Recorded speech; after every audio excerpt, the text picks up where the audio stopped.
안녕하세요. 저는 서울에 살고 있는 남자입니다. 제가 지금부터 적어보는 사연은 제가 20대 초반에 있었던 일입니다. 자그마치 10년이 더 된 일인데 아직까지도 머릿속에 생생하게 남아있고 제 가슴속에 뜨겁게 남아있는 사연입니다. 지금의 제 인생을 바꾼 참으로 애틋한 사연을 들려드리도록 하겠습니다. 저는 어릴 때부터 친할머니, 친할아버지와 함께 살았습니다. 거기에 아빠의 누나인 고모와 고모부까지 같이 살았습니다. 또 저는 형제가 저까지 3명입니다. 고모네는 1명이었고요. 조부모님의 부모님, 고모네 가족, 제 형제까지 합하면 총 식구가 10명인 대가족이었습니다. 어릴 때부터 저는 제가 대가족이라는 게 뿌듯했습니다. 요즘엔 모르겠는데 그때는 학교에서 꼭 조사를 했거든요. 제 기억엔 매년 했던 것 같습니다. 누구랑 살고 있는지, 부모님은 뭐 하시는지, 형제는 몇인지 이런 조사를 학기 초에 했습니다. 그때마다 저희 반에서 제가 제일 식구가 많았습니다. 다들 엄청 신기해 하더라고요. 어떻게 10명이 한 집에서 살 수가 있냐면서 말이죠. 외동으로 자라는 친구들은 저를 부러워하기도 했습니다. 그래서 그게 뭐라도 되는 듯 괜히 뿌듯하고 자랑스럽고 으스대였습니다. 하지만 친구들이 생각하는 것만큼 대가족이 마냥 좋은 것만은 아니었습니다. 저희 집은 단독주택이었습니다. 마당이 작게 있는 2층짜리 주택이었는데 화장실이 1층에 하나, 2층에 하나 있었습니다. 가족은 10명인데 말이죠. 누구 하나 배탈이라도 나서 화장실을 독차지하고 있으면 9명이서 나머지 화장실을 돌아가면서 써야 했습니다. 아침에 전쟁이 나는 건 말도 못합니다. 야, 김주호, 너 빨리 안 나오냐? 나 씻고 학교 가야 한다고. 아, 누나, 내가 7시 반에 씻는다고 했잖아. 누나가 더 빨리 일어나던가. 무슨 샤워를 30분을 해. 나오라고. 맨날 아침마다 왁자지껄하게 한바탕 치르고서야 등교를 할 수 있었습니다. 그리고 또 한 가지 단점은 외식을 하기 힘들다는 것이었습니다. 부모님이랑 저희 형제끼리 외식을 하면 집에 계신 할머니, 할아버지랑 고모네가 서운해할 수 있잖아요. 그건 고모네도 마찬가지였고요. 그렇다고 다 같이 움직이자니 10명이 어딜 가기도 마땅치 않고 외식비도 어마어마했습니다. 그래서 보통 누구 생일이나 크리스마스 같은 기념일엔 집에서 다 같이 고기를 구워 먹거나 아버지가 치킨이나 회를 포장해서 사오시는 걸 먹었습니다. 집에서 먹어도 식구가 10명이니 웬만한 식당 못지않게 시끄러웠습니다. 그러다 1년에 딱 한 번 할아버지 생신 때만 밖에서 외식을 했습니다. 그날이 어찌나 귀한지 부모님하고 고모, 고모부가 고르고 골라서 진짜 맛있는 식당에 가서 배 터지게 먹고 왔습니다. 그 이후로 한 일주일은 곰국에 밥 말아서 나물 반찬을 먹어야 했지만 그건 또 그거대로 재밌었습니다. 여행 한번 가는 것도 엄청난 일이었습니다. 저희 10식구가 다 같이 여행을 간 것은 딱 2번이었습니다. 할아버지 칠순 때 제주도로 2박 3일을 다녀왔고 그로부터 3년 뒤 할머니 칠순 때 경주로 3박 4일을 갔었습니다. 와, 무슨 여행 짐가방이 정말 이사가는 수준으로 많았습니다. 차 2대로 움직이는데 고모부의 커다란 차에 짐이 다 안 실려서 발밑에 짐가방을 놓고 놀러갔던 기억이 납니다. 어릴 땐 대가족이라는 것이 뿌듯하기도 했지만 불편한 점도 많고 단점도 많다고 생각했습니다. 하지만 고등학생 때 할아버지 할머니 다 돌아가시고 고모네랑도 떨어져 살게 되니까 대가족이었던 그때가 너무 그립고 너무 소중한 추억이더라고요. 남들은 추억하고 싶어도 할 수 없는 아주 특별한 추억이었던 겁니다. 뭐든 떠나고 나서 잃고 나서야 후회한다고 하잖아요. 제가 딱 그랬습니다. 할아버지 할머니 계실 땐 너무 당연했으니까 소중한 걸 몰랐는데 떠나고 나서 그 빈자리가 너무 커서 많이 힘들어했습니다. 고모네 딸과 저희 형제 4명 중 제가 가장 막내였습니다. 그래서인지 할머니 할아버지가 저를 엄청 예뻐하셨습니다. 당시에 부모님이 2분 다 일을 하셨었는데 그때 거의 저희 조부모님이 저를 키우셨다고 해도 무방할 정도로 저를 돌봐주셨습니다. 5살에 유치원 가기 전까지 제 분유도 타주시고 기저귀도 갈아주시고 씻겨주시고 놀이터도 데리고 다니시다가 유치원 가고서는 유치원 데려다 주시고 데리러 오시고 한글 공부하는 거 봐주신 것도 저희 조부모님이셨습니다. 특히 할머니가 저를 어찌나 예뻐하셨는지 저 아기 때는 저 안고 동네 돌아다니면서 자랑을 엄청 하셨다고 했습니다. 얘가 우리 집 막내요. 듬직하지? 이 쬐깐한 게 지 할미는 알아보는 건지 한미 한미 하는 게 얼마나 귀엽다고. 경로당도 가시고 마트도 가셔서 마주치는 사람마다 제 칭찬을 하기 바쁘셨다더라고요. 그 덕에 저는 동네 어르신들 사이에서 나름 유명인사가 되어 있었습니다. 아무것도 아닌 사람한테 완장을 채워주면 그에 걸맞는 사람으로 변신이라도 하는 건지. 어르신들의 관심을 한몸에 받던 저는 아주 예의 바르고 어르신들께 싹싹하게 잘하는 사람으로 자랐습니다. 조부모님 밑에서 자란 영향도 있고 동네 분들이 많이 알아봐 주시니까 잘해야겠다는 생각이 들더라고요. 보이는 곳에서라도 더 잘한다고 한 게 몸에 배어서 그랬는지 안 보이는 곳에서도 어르신들 챙겨드리고 뭐든 도우려고 했습니다. 그건 조부모님이 돌아가신 다음에도 마찬가지였습니다. 오히려 돌아가신 뒤에 더 어르신들에 대한 애틋한 마음이 생겼습니다. 후회가 많이 되었거든요. 살아계실 때 더 말 잘 듣고 더 많은 추억을 쌓을 걸 하고요. 그래서 어르신들만 보면 돌아가신 조부모님 생각이 많이 났습니다. 그러다가 제가 23살 때였습니다. 대학 동기랑 복학 앞두고 만나서 소주를 한잔 했습니다. 군대도 다녀왔겠다. 다시 학교 다닐 생각에 신이 났는지 그날따라 술이 참 달달하게 넘어갔습니다. 그리고 둘 다 얼큰하게 취해버렸죠. 동기 집이 멀어서 저희 집에서 같이 자기로 했습니다. 술이 많이 취해서 술 좀 깨고 들어가자 하고 집 가는 길을 삥삥 돌다가 들어갔습니다. 그때는 어릴 때 살던 단독주택 나와서 고모네랑도 떨어져서 살 때였습니다. 원래 저희 집 아파트 정문으로 들어가면 길도 완만하고 좋은데 뒷문은 높은 언덕을 넘어야 했습니다. 아파트 뒤에가 약간 달동네 같은 분위기의 주택가였거든요. 야, 김주호. 그러니까 무슨 술을 깨고 들어가자고 해. 아, 더럽게 힘들다. 이렇게 취해서 가면 엄마한테 잔소리 엄청 듣거든. 내일 꿀물 한 잔이라도 얻어먹고 싶으면 잔말 말고 따라와라. 그렇게 친구랑 높다랑 언덕을 낑낑대면서 오르고 있었습니다. 자정이 다 되어가는 늦은 시간이라 그런지 길거리에는 사람이 하나도 보이지 않았습니다. 창문으로 새어나오는 불빛도 거의 없었고요. 그런데 저기 위에 저희보다 몇 걸음 앞선 곳에서 사람이 올라가고 있었습니다. 느릿하게 올라가는 모습이었습니다. 그 모습이 가로등에 비추는데 그 순간 동기랑 둘 다 누가 먼저랄 것 없이 언덕을 뛰어 올라갔습니다. 머리가 하얀 할머니께서 양손에 짐을 한가득 드시고 언덕을 올라가고 계신 거였습니다. 할머니, 주세요. 저희가 들어드릴게요. 에그머니나, 아니요, 괜찮아요. 금방 갑니다. 아니에요, 할머니. 짐이 이렇게 많으신데 그러다가 넘어지기라도 하시면 큰일 나요. 할머니께서는 계속 손사래를 치셨지만 저희의 고집에 못 이기시고 결국 짐을 내주셨습니다. 엄청 커다란 봉지였는데 무게는 그렇게 무겁지 않았습니다. 하지만 할머니 몸보다 큰 이 봉지는 분명 할머니께는 버거우셨을 겁니다. 할머니 댁은 아파트 뒷문을 지나치고 한참이나 더 올라가야 있었습니다. 겨울이라 몸도 굳어있고 길도 미끄러웠습니다. 할머니는 골목골목을 들어가시더니 페인트 칠이 벗겨진 초록 대문으로 들어가셨습니다. 대문은 고장난 건지 잠기지도 않았습니다. 그리고 대문에서부터 10걸음 정도 들어가서 있는 1층 집 문을 여셨습니다. 분명 문은 1층에 있었는데 현관을 열고 계단 3개 정도를 내려가야 하는 반지하였습니다. 할머니가 먼저 댁으로 들어가시고 뒤따른 저와 친구가 쭈뼛거리며 따라 들어가서 비닐봉지를 내려두었습니다. 2명이 서 있기도 버거운 신발장에서 친구랑 꼭 붙어서서 봉지를 내려두는데 할머니가 불을 켜셨습니다. 그제야 비닐봉지 안이 보였습니다. 봉지 안에는 인형이 가득했습니다. 방도 없는 원룸에 있는 형광등 2대가 껌뻑껌뻑하면서 흐린 불빛을 냈습니다. 봉지에서 시선이 떨어져서 방 안을 둘러보는데 방 안에도 인형이 가득했습니다. 좁은 방에 인형은 2그룹으로 나눠져 있었습니다. 눈과 코가 붙어있는 인형, 그리고 그렇지 않은 인형.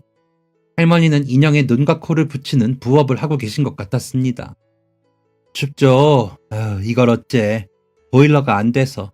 일단 들어와요. 네? 네. 앉아서 잠깐만 있어요. 잠깐만. 네. 저와 친구는 수십 개의 인형과 함께 어색하게 앉아 있었습니다. 20여 분이 지나고서야 주방에서 바삐 움직이시던 할머니가 오셨습니다. 할머니가 연기가 폴폴 나는 고구마를 가져오셨습니다. 데우기만 한다는 게 오래 걸렸네. 좀 들어요. 거친 손으로 고구마를 까주시는 할머니께서는 여전히 외투 차림이셨습니다. 그리고 저희도 마찬가지였습니다. 30분도 안 되는 시간이었는데 집이 정말 냉골이었습니다. 안 그래도 딱딱한 바닥이 엉 건지 시멘트 바닥처럼 딱딱해서 엉덩이가 아플 지경이었습니다. 외풍도 어찌나 심하던지 창문이 닫혀 있었는데도 차가운 바람이 어디선가 솔솔 불어왔습니다. 벽 곳곳엔 습기가 가득했고 화장실로 보이는 곳 문 손잡이도 떨어져서 손잡이 구멍으로 화장실 안이 훤히 보였습니다. 정말 이게 집이 맞는 건지, 할머니 혼자 사시는 건지, 자식들은 있는 건지 믿기지가 않을 정도였습니다. 저와 동기는 할머니가 까주시는 고구마를 받아서 오물오물 먹었습니다. 시원한 동치미 한 그릇도 김치 한 점도 없었습니다. 그런 건 이곳에서 사치라고 생각이 되었습니다. 그렇게 말없이 고구마를 먹는데 방 한쪽에 놓은 작은 접이식상이 보였습니다. 그리고 그 위에 접시가 보였고 그 위에는 주먹밥 같은 게 있었습니다. 작고 귀여운 주먹밥이 아닌 남자 주먹만한 크기의 커다랗고 투박한 주먹밥이었습니다. 반쯤 잘려나간 주먹밥은 안에 뭐가 들어있지도 않았고 겉에 뭐가 쌓여있지도 않았습니다. 말 그대로 그냥 밥만 주먹만한 크기로 뭉친 것이었습니다. 아, 저거. 제가 한참 주먹밥을 쳐다보고 있자 할머니께서 입을 여셨습니다. 주먹밥, 내 밥. 밥이요? 저것만 드세요? 반찬이나 다른 건 안 드시고요? 나라에서 돈 주는 게 뭐 얼마나 된다고. 그나마 이 인형에 눈이라도 붙여서 저것도 먹는 거야. 하루가 다르게 눈이 침침해지니까 하루 종일 붙잡고 있어도 얼마 못해. 여기 방세 내고 수도세 내고 전기세 가스비 내면 쌀만 겨우 산다고. 반찬은 무슨 반찬. 그런 거 먹을 돈 있었으면 날로 들였겠지. 보일러도 딱 하루 1시간만 겨우 트는데. 쌀이라도 있으니 저렇게 돌돌 말아서 소금 살살 쳐서 먹지. 움직이는 게 없으니까 저렇게 하루에 딱 2번 먹으면 살만해요. 이 고구마도 경로당 갔다가 동네 아줌마가 챙겨온 거 받은 거야. 덤덤하게 말씀하시는 할머니의 모습에 저도 모르게 울음이 왈칵 쏟아질 뻔했습니다. 세상에 아무리 힘든 분이 많으시다지만 이렇게 하루 한 끼도 제대로 못 드시는 분이 계신다니 너무 마음이 아팠습니다. 매일 밥만 드시는 할머니께 이 고구마는 정말 귀한 것일 텐데 저희한테 나눠주신다는 것도 너무너무 감사했고요. 터질 것 같은 눈물을 고구마로 밀어넣고 있는데 옆에 있는 동기가 결국 울음을 터뜨렸습니다. 술을 많이 먹은 탓이었나 봐요. 결국 저도 못 참고 눈물을 쏟았습니다. 어휴, 내가 괜한 얘기를 했네. 다 큰 사람들이 어찌 이렇게 울어. 그만 뚝. 동기와 저는 저희 집에 오는 내내 울었습니다. 입안에서는 아직도 고구마 맛이 선명하게 났습니다. 그리고 할머니 집에서 나올 때 할머니의 그 외로워 보이는 표정까지도 눈에 선했습니다. 아침에 일어나서 어머니한테 잔소리를 한바탕 듣고 꿀물을 얻어먹었습니다. 그리고 친구랑 저랑 동시에 이렇게 말했습니다. 할머니 댁 좀 가볼까? 저와 동기는 대충 양치질만 하고서는 우선 마트로 향했습니다. 마트에서 장을 봤습니다. 야, 유통기한 긴 걸로 사. 이것도 살까? 조리해서 먹어야 해서 불편하시려나? 웬만하면 다 되어 있는 걸로 사자. 드시기 편하게. 그래. 아, 할머니 댁에 전자레인지가 있었나? 이건 데워 먹기만 하면 될 것 같은데. 집에 달걀 하나도 사가본 적 없었던 저희는 할머니께 뭐가 필요할지 몰라서 한참을 고민하며 신중하게 장을 봤습니다. 그리고 마트 카트를 가득 채우고서야 계산을 하고 나올 수 있었습니다. 저희는 전날 밤처럼 양손에 봉지를 들고 할머니 댁으로 향했습니다. 하지만 이번엔 인형이 아닌 먹을 것들로 가득 채워진 봉지였습니다. 저희를 보고 할머니는 깜짝 놀라셨습니다. 뭐 볼 게 있다고 여길 다시 왔어. 할머니는 여전히 두툼한 잠바에 목도리까지 두르고 계셨습니다. 할머니께선 인형 눈을 붙이고 있으셨던 건지 집안이 어수선했습니다. 할머니께서는 급하게 인형들을 한쪽으로 미셨습니다. 저희는 방 가운데에 저희가 마트에서 사온 것들을 와르르 쏟았습니다. 아이고야, 이게 다 뭐야? 할머니 드실 만한 것 좀 사왔어요. 우선 이건 달걀이고요. 이건 김치예요. 마트 아주머니가 이게 제일 안 맵다고 하더라고요. 또 이건 햄이에요. 그냥 후라이팬에 부쳐서 드시면 돼요. 이건 요깃거리들, 간식으로 드실 만한 거 사왔고요. 나물을 다 무쳐서 팔더라고요. 이것도 좀 드셔보시고. 저와 동기는 사온 음식 하나하나를 할머니께 설명해 드렸습니다. 할머니께서는 내내 이 늙은이한테 이런 걸 왜 챙겨주냐며 허튼 곳에 돈 썼다며 저희에게 미안해 하셨습니다. 저희는 할머니께서 거절하지 못하도록 냉장고에 사온 음식들을 채웠습니다. 냉장고는 예상대로 텅텅 비어 있었습니다. 허전한 냉장고를 꽉 채우고 나니 엄청 뿌듯했습니다. 그리고 할머니 댁에 고장난 대문에 끈을 달았습니다. 고쳐드리고 싶었는데 아예 잠금고리가 부러졌더라고요. 아마 오래되어서 그런 것 같았습니다. 하는 수 없이 끈을 여러 겹으로 단단하게 묶어서 고정할 수 있게 만들었습니다. 그리고 마트에서 방한제도 팔더라고요. 외풍 차단에 좋다고 하길래 사와서 할머니 댁 벽에 친구랑 같이 붙였습니다. 습기 때문에 자꾸 떨어지느라 고생을 꽤나 했지만 확실히 붙이고 나니까 어디서 들어오는지 몰랐던 바람들이 멎은 듯 했습니다. 그리고 마음 같아선 전기장판이라도 하나 사오고 싶었지만 그걸 사용하면 할머니께서 전기세를 내야 하는 거잖아요. 그래서 아쉬운 대로 핫팩을 잔뜩 사왔습니다. 붙이는 핫팩, 흔들어 쓰는 핫팩을 할머니께 드리고 나서야 마음을 놓을 수 있었습니다. 얼마나 살지 모르는 늙은이한테 이런 호강을 다 시켜주고 고마워 학생들. 그런 말씀 마세요 할머니. 저희가 도울 게 있다면 뭐든 도울게요. 말만이라도 고마워요.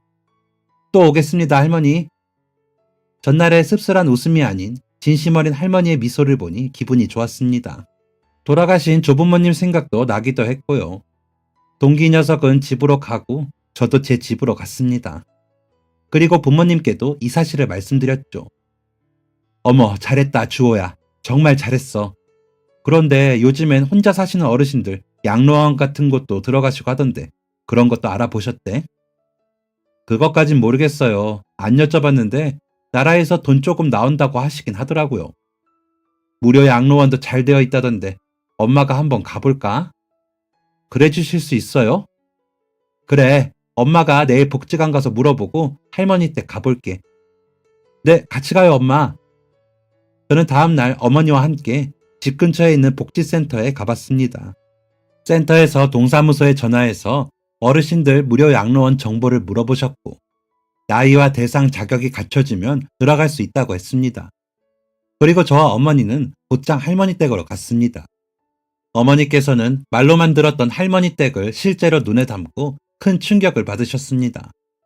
할머니와 무어라 대화를 나누기도 전에 눈물을 뚝뚝 흘리시며 할머니의 손을 꼭 잡으셨습니다. 할머니는 그런 어머니의 등을 토닥여 주셨습니다.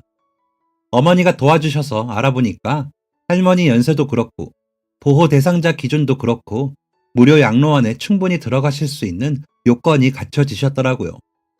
저희는 할머니를 모시고 동사무소에 가서 무료 양로원 입소 절차를 밟았습니다. 어머니의 도움 덕분에 할머니는 양로원에 들어가실 수 있게 되셨습니다. 양로원에 들어가시기 전날 집 정리를 도와드리려고 어머니와 저와 그때 그 동기 친구까지 셋이서 할머니 댁에 갔습니다. 그날 할머니께서 할머니가 어렵게 살게 되신 이유를 말해주셨습니다. 우리 집이 참 못 살았어. 다 무너져가는 초가집에 식구 6이 따닥따닥 붙어서 살았어. 부모님이 맏딸인 나를 나보다 20살이나 많은 사람한테 시집을 보냈어. 소 한 마리 받고. 내가 내 남편의 두 번째 부인이었지. 그때는 그런 게 허다했거든. 시집살이에 첩살이에 곳간에서 잘 때도 있고 그마저도 못할 때도 많고 그러다 애를 하나 낳았는데 그 애가 아픈 거야. 무슨 병이래. 그래서 쫓겨났지. 누가 받아줘 병 걸린 애를. 그때부터 남의 집 살림하면서 애 병원비로 다 해먹고 고생하면서 내가 이 애만큼은 지키자 하고 살았는데 결국 14 되는 나이에 그렇게 되었지 뭐.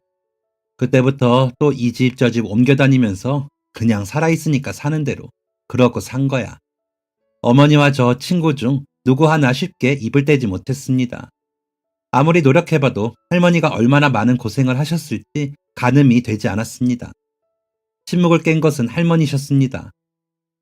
그래도 내가 덕분에 좋은 곳 들어가요. 고마워. 참 고마워. 할머니의 말씀에 저희는 그저 어색하게 웃기만 할 뿐이었습니다. 다음 날 복지센터에서 나와서 할머니를 차로 모시고 가는 모습까지 지켜봤습니다. 하지만 할머니와의 인연은 여기서 끝이 아니었습니다. 저는 이후에도 친구와 부모님과 양로원에 종종 들렸습니다. 1년에 분기별로 3, 4번은 간 것 같습니다. 누구는 진짜 할머니도 아닌데 왜 그렇게까지 챙기냐고 하더라고요. 그런데 그게 무슨 상관인가요? 옷깃만 스쳐도 인연이라고 하던데 가서 할머니 잘 계시나 뵙고 다른 어르신들께 도움도 되면 좋은 게 좋은 거잖아요. 그리고 그곳에 가면 돌아가신 조부모님 생각도 많이 나서 더 좋았습니다. 시간이 흘러 저는 대학교 졸업을 무사히 하고 회사에 취직하게 되었습니다. 그런데 제가 공부를 그리 잘하지 못했습니다. 대학교도 고3 막판에 공부해서 수능 보고 겨우 전문대 갔었고 취직도 그저 그런 회사에 했습니다. 원래 고등학교 1학년까지 제가 야구를 했었거든요.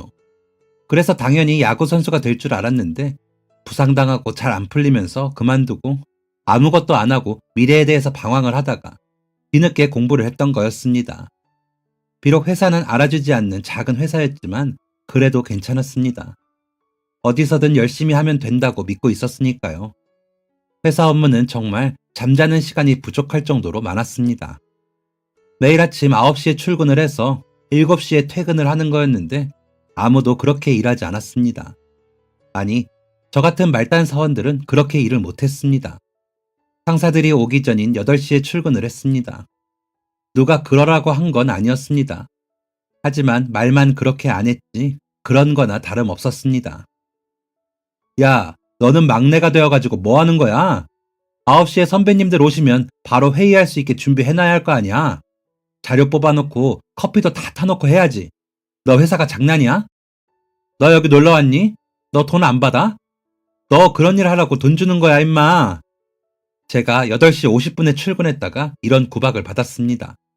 분명 출근 시간은 9시인데 왜 8시에 출근해야 하는지 몰랐지만 다 그렇게 하길래 그냥 따랐습니다. 회사 생활이 처음이었으니까 원래 회사 생활은 이런 거구나 생각했습니다. 퇴근도 7시에 할 수가 없었습니다. 일이 너무너무 많았거든요. 그리고 꼭 그 일을 6시 반에 줍니다. 내일까지 이거 엑셀로 다 정리해서 나한테 넘겨. 네? 이거 작년 파일까지 있는데 이걸 오늘 다요? 왜? 못해? 너 일하려고 여기 온 거 아니야? 그게 아니라 퇴근 시간이 30분 남았는데요. 그래서 뭐? 퇴근 시간 따박따박 지켜가면서 어떻게 일하려고? 너 정규직 안 되고 싶냐? 너의 이런 행실이 다 반영되는 거야. 야, 나는 계약직일 때 맨날 자정까지 일했어. 와, 진짜 요즘 애들 안 되겠다. 돈을 쉽게 벌려고 하네. 그렇게 급한 거면 미리미리 주던가. 왜 맨날 퇴근 직전에 줘서 사람을 집에 못 가게 하는 건지 이해할 수가 없었습니다. 그 이유는 아주 나중에 알게 되었습니다. 과장이 팀장한테 일을 넘기면 팀장은 일 안 하고 하루 종일 빈둥대다가 저한테 그 일을 넘긴다는 것을요. 진짜 못된 사람인 거죠. 그뿐만이 아닙니다. 저는 주말까지 반납을 해야 했습니다. 하루는 야유회 간다고 하고 또 하루는 월요일까지 거래처에 넘길 자료가 있는데 파일이 회사에 있으니까 가서 정리해서 넘기라고 하고 또 언제는 부장, 이사, 과장, 골프 치는 데 가서 박수 치다가 오고 또 언제는 회사 사람들 다 모여서 등산하고 또 회사 가고 자유가 없었습니다. 그런데 그때같이 일했던 상사들이 하나같이 입버릇처럼 하던 말이 있었습니다. 젊을 때 고생은 사서도 한다고요. 세뇌 수준으로 그 말을 들으니까 그런가 보다. 이러다 보면 정규직 되고 저 사람들처럼 과장 부장 달겠지 하면서 일을 했습니다. 제가 죽을 만큼 일하면 그 결과는 당연히 따라올 거라고 믿었습니다. 그래서 매년 연봉 협상 때마다 기대를 했습니다. 이번에는 정규직이 되겠지.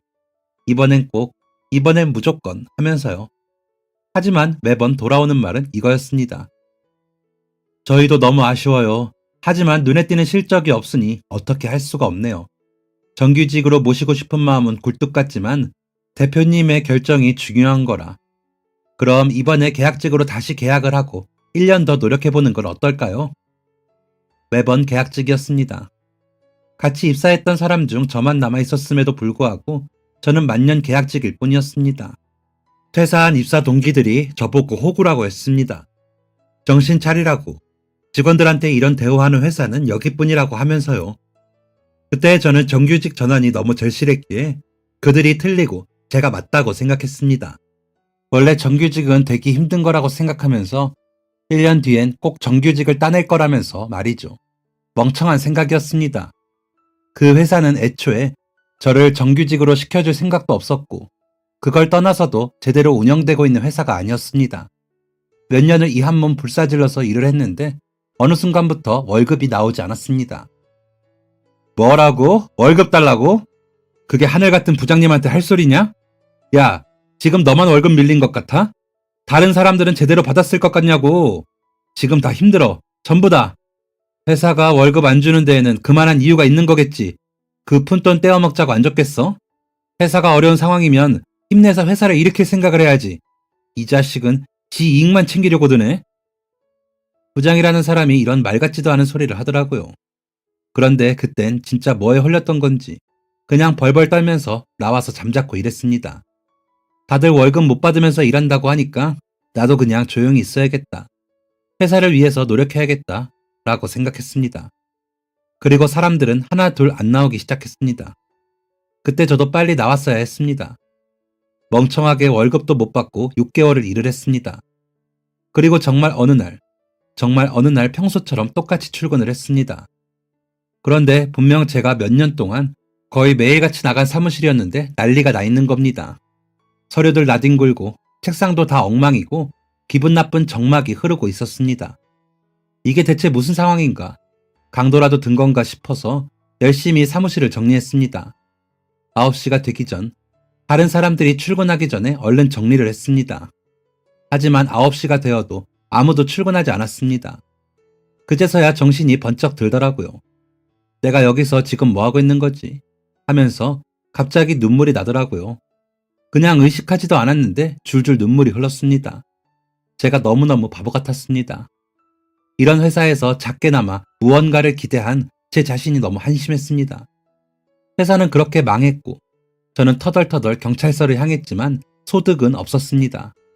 나중에 경찰관분이 전화를 주셨는데 제가 다니던 곳 회사 대표가 사기 전과가 있던 사람이라더군요. 부장이랑 이사랑 다 형동생 하는 사이였는데 아마 다 한통속이었던 것 같습니다. 그 이후 500에 30짜리 원룸에서 밖으로 발 한 발자국 내밀지 않고 은둔 생활을 했습니다. 정말 제 자신이 바보 같고 죽고 싶었습니다. 가족들한테는 매년 이번엔 정말 정규직이 될 것 같다고 떵떵거리다가 어느 순간부터는 아예 부모님 댁에 안 갔습니다. 부끄러웠습니다. 이번에도 정규직이 되지 못한 제 자신이 부끄러웠고 부모님이 그런 제 모습에 실망을 하실 것 같았습니다. 모두들 저한테 손가락질을 할 것 같았습니다. 자신감도 완전 사라지고 항상 눈치 보고 겁먹는 데에 익숙해져 있었습니다. 다른 회사에 취직해서 다시 돈 벌어야 하는 게 정상적인 사고방식이었겠지만 저는 그때 정상이 아니었습니다. 그렇게 석 달을 보냈습니다. 먹는 건 다 배달로 시키고 어차피 잘 들어가지도 않았습니다. 석 달 만에 10kg가 빠졌습니다. 완전히 폐인이 되어버린 저는 이제 정말 끝내야겠다. 나는 살아갈 가치가 없다고 생각이 되어서 집을 정리하기 시작했습니다. 그런데 그렇게 정리를 하는데 파일에 끼워두었던 사진이 한 장 발밑으로 떨어졌습니다.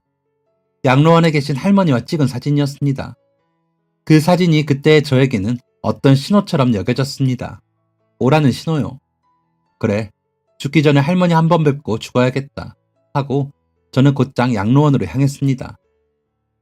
에그머니나 거의 1년을 안 오길래 무슨 일이 생겼나 했더니 할머니는 저를 보시고 깜짝 놀라 박수를 치시며 제게 다가오셨습니다. 저는 할머니를 향해 억지로 입꼬리를 올려보았습니다. 몇 달 만에 미소를 지으려니 입꼬리가 파들파들 떨렸습니다. 할머니께서는 말끝을 흐리시더니 제 얼굴을 뚫어져라 쳐다보셨습니다. 무슨 일이 생겼어. 할머니는 입을 꾹 다무시고는 제 손을 잡고 저를 양로원 안으로 데려가셨습니다. 어르신들께서는 봉사자가 사온 호빵을 드시고 계시는 중이었습니다. 할머니께서는 제 손에 호빵 2개를 쥐어주셨습니다. 할머니께서는 제 앞에 앉아 저를 지그시 쳐다보며 입가에는 미소를 띄우고 계셨습니다. 말 안 해도 다 알고 있다는 듯한 그 미소에 갑자기 마음이 찌르르 떨리더니 코끝이 시큰해졌습니다. 눈물이 끊임없이 흘렀습니다. 우는 걸 들키지 않으려고 호빵을 입에 쑤셔 넣었지만 역부족이었습니다. 양로원 어르신들이 다 제 곁에 모여 저를 걱정해 주셨습니다. 하지만 그 누구도 무슨 일인지 묻지는 않으셨습니다. 저는 그날부터 일주일 동안 매일 양로원에 갔습니다. 혼자 있는 시간은 너무 고통스러웠지만 할머니를 뵈면 마음이 편안해졌습니다. 일주일째 되는 날이었습니다. 제가 호빵 먹으면서 오는 날부터 3일에 한 번꼴로 보이던 봉사자분이 계셨습니다. 50대 초반 정도로 보이는 남자분이셨습니다. 제가 할머니와 얘기를 나누고 있는데 그분이 제 쪽으로 오시더라고요. 안녕하세요. 요새 자주 보이시네요. 할머니랑 각별한 사이신가 봐요. 안녕하세요. 네, 각별합니다. 인연이 깊거든요. 그로부터 다시 일주일. 그 아저씨와 저는 3일에 한 번 만나면 가끔 대화도 나누고 했습니다. 낯선 사람과 대화를 나누는 게 너무 오랜만이라 어색했지만 아저씨는 사람을 편하게 해주시는 분이셨습니다. 제가 항상 너무 굳어 있으니까 가끔 농담을 하며 분위기를 풀어주시곤 하셨는데 그 농담도 꽤나 재밌어서 피식하면서 몇 번 웃기도 했습니다. 그러다가 아저씨가 정말 궁금했다면서 물어보더라고요. 대체 할머니와 어떤 인연이 되었는지 말이에요. 저와 할머니는 아저씨에게 그때 그날의 이야기를 들려드렸습니다. 처음 인형이 담긴 봉지를 들어드린 것부터 양로원에 모시게 된 이야기까지요. 이야기를 다 들려드리니 아저씨는 크게 감명을 받은 듯한 표정이셨습니다. 와, 정말 동화 같은 이야기네요. 전부터 정말 궁금했거든요. 제가 여기 봉사 온 지 반년쯤 되었는데 할머니께서 항상 사진을 보시면서 그리워하셨어요. 바로 그쪽 사진이요. 왜 안 오나, 무슨 일이 있나 하면서 근심 가득한 얼굴을 하시길래 손주분이시냐니까 그건 또 아니라고 하시더라고요. 그래서 대체 무슨 사이인가 궁금했는데 이런 사연이 숨어 있었군요. 네, 그렇게 되었습니다. 그런데 그동안 왜 안 왔던 거예요? 물어보면 혹시 실례일까요? 아저씨의 질문에 문득 회사에서의 기억들이 다시 떠올랐습니다. 얘기를 할까 말까 많이 고민이 되었습니다. 그런데 옆에 계신 할머니를 보니까 할머니께서도 내심 궁금하신 표정이더라고요. 언제까지고 숨길 수는 없는 거고 제가 잘못한 것도 아니었으니까 그냥 말해버리기로 했습니다. 은둔 생활을 하고 있던 일까지 모두 털어놓고 나니까 홀가분한 기분이더라고요. 하지만 아저씨는 몹시 화가 나신 모양이었습니다. 그거 정말 아니지. 와, 진짜 고생 많이 했네요. 정말 고생 많았어요. 아저씨의 고생했다는 말을 듣는데 또 눈물이 왈칵 나오더라고요. 제가 원래는 정말 눈물이 많은 사람이 아니거든요. 그런데 그때 진짜 많이 힘들었나 봅니다. 한참 눈물 쏟고 나니까 아저씨가 이렇게 말씀하시더라고요. 그럼 앞으로 어떻게 하면 좋을지 계획은 안 세웠겠네요? 네, 아직 솔직히 겁이 나요. 사람들도 겁나고 일도 겁나고 제 자신한테도 겁나고. 그럼 나랑 같이 일해볼래요? 예? 미안해요. 아직 그런 준비가 안 되었을 텐데 제가 너무 섣불렀죠. 나는 지금 작은 인테리어 업체 하나 운영하고 있어요. 보통 학원이나 사무실 이런 곳 인테리어 들어가는데 상담하고 도면 짜고 업체 사람들 관리하고 이런 거 그냥 똑같아요. 인테리어 업자예요, 그냥. 그런데 이번에 큰일 하나 맡아서 일손이 더 필요하거든요. 괜찮으면 같이 해볼래요? 저는 인테리어에 대해서 하나도 모르는데요. 다 그렇게 시작해요. 뭐 다 건축가 나와야 인테리어 하나? 아니에요. 나도 이쪽이랑 전혀 상관없는 대학 나왔어요. 내가 명함 하나 줄게요. 내가 분명하게 말하는데 나는 우리 직원들한테 월급 하루도 밀린 적 없어요. 출퇴근 시간 잘 지켜주고 계약서도 잘 쓰고 시작할 거예요. 물론 정규직으로요. 생각 있으면 말해줘요. 너무 뜻밖의 제안이라 얼떨떨했습니다. 왜 제게 이런 제안을 하는 건지 의심부터 들었던 게 사실이었습니다. 하지만 저한테 뭐 뜯어먹을 게 있다고 그렇게 하겠어요. 가진 것도 하나 없는데요. 그래서 이틀 고민하다가 일해보겠다고 했습니다. 아저씨는 작은 업체라고 하셨지만 꽤 규모도 있고 탄탄한 회사더라고요. 전에 다녔던 회사의 기억이 자꾸 떠올라서 초반에 한 달은 내내 긴장하고 위축되어 있었습니다. 그때 같이 일하던 사람들이 많이 챙겨주었습니다. 모두 좋은 분들이더라고요. 일도 차분하게 알려주고 직급 상관없이 다 같이 힘내면서 일하는 분위기고 대표인 그 아저씨도 직원들과 계속 소통하는 모습이 너무 좋았습니다. 한 달이 되어서야 저는 마음을 열고 완전히 일에 몰두할 수 있었습니다. 너무 행복했습니다. 전에 있던 회사처럼 맨날 커피 타고 잔심부름에 제 일도 아닌 업무 떠안는 게 아니라 정말로 제가 제 일을 하고 있다는 생각이 되었습니다. 그리고 2달째 되던 날에는 드디어 부모님을 찾아갔습니다. 부모님께 모든 사실을 고백했고 어머니는 그 자리에서 펑펑 눈물을 흘리셨습니다. 아버지는 고생 많았다면서 소주를 한 잔 따라주셨습니다. 그때 어머니가 이런 말씀을 하셨습니다. 할머니께서 정말 큰 도움 주셨네. 할머니 덕이야 이건. 그분 아니었으면 지금 회사 대표님도 못 만났을 거고 우리 아들 계속 마음고생했겠지. 그 말에 100번 공감했습니다. 만약 할머니가 아니었다면 저는 제정신을 못 차렸을 거고 계속 그렇게 은둔 생활을 하거나 정말로 무슨 일이 났을지도 모릅니다. 그만큼 제 마음이 지쳐 있었고 우울했고 피폐했었기 때문이죠. 그리고 또 대표님을 만나서 일을 하는 것도 불가능했을 겁니다. 대표님과 함께 일을 하면서 알게 된 건데 제가 꽤 인테리어에 감각이 있더라고요. 30줄이 되어서 알게 된 이 재능도 할머니가 아니었다면 어쩌면 평생 모르고 갔을 뻔했습니다. 아참, 인테리어 회사에서 2년쯤 일하고서 또 한 가지 일이 일어났습니다. 바로 제가 결혼을 하게 된 것이었습니다. 아내는 같은 회사에 다니는 홍보팀 직원이었는데 저보다 1살 누나입니다. PPT 발표하는 모습을 봤는데 너무 예쁘고 너무 멋있어서 첫눈에 반해서 제가 쫓아다녔습니다. 그런데 아내가 사내 연애는 죽어도 안 된다고 하더라고요. 공과 사를 구분해야 한다고 하면서요. 그래서 연애하지 말고 결혼하자고 했습니다. 나이도 어린 게 엄청 당돌하다고 생각했나 봅니다. 말도 안 되는 소리 하지 말라고 하는데 얼굴이 뻘개지더라고요. 그때부터 1년 연애하고 결혼까지 할 수 있었습니다. 그게 바로 엊그제 같은데 벌써 제 옆에는 이제 막 신생아 벗어난 아기가 꼬물꼬물 움직이고 있네요. 몇 년 전까지만 해도 정말 상상할 수도 없는 현실이었습니다. 10여 년 전 저와 친구의 작은 선행이었던 게 참 많은 일들을 불러일으켰습니다. 할머니께서는 춥고 배고픈 달방 대신에 양로원에 들어가게 되셨고 저는 시행착오를 겪다가 인테리어 회사에서 일하게 되었습니다. 그리고 또 저는 좋은 사람과 결혼을 하고 아이까지 낳게 되었고요. 이렇게 다시 적고 보니까 제가 정말 할머니 덕을 많이 봤네요. 그렇게 감사한 할머니, 제 결혼식까지 오셨던 할머니셨는데 바로 얼마 전인 12월에 돌아가셨습니다. 눈이 아주 많이 내리던 날, 할머니는 하늘의 별이 되셨습니다. 사실 아직도 그 사실이 믿기지가 않습니다. 매달 마지막 주 주말이 되면 할머니를 뵈러 갔었습니다. 1월 마지막 주 토요일엔 정말 아무 생각 없이 습관처럼 준비를 했습니다. 그러니까 아내가 어디 가냐고 묻더라고요. 그제서야 할머니께서 돌아가셨다는 사실이 다시 떠올랐습니다. 이번 달에도 그럴지 모르겠네요. 지금은 제 곁에 계시지 않지만 할머니는 언제나 제 가슴속에 품고 있습니다. 제가 죽는 날까지 잊지 않고 할머니를 떠올리고 그리워하려고 합니다. 하늘에 계신 할머니, 우리 다음 생에도 꼭 좋은 인연으로 만나요.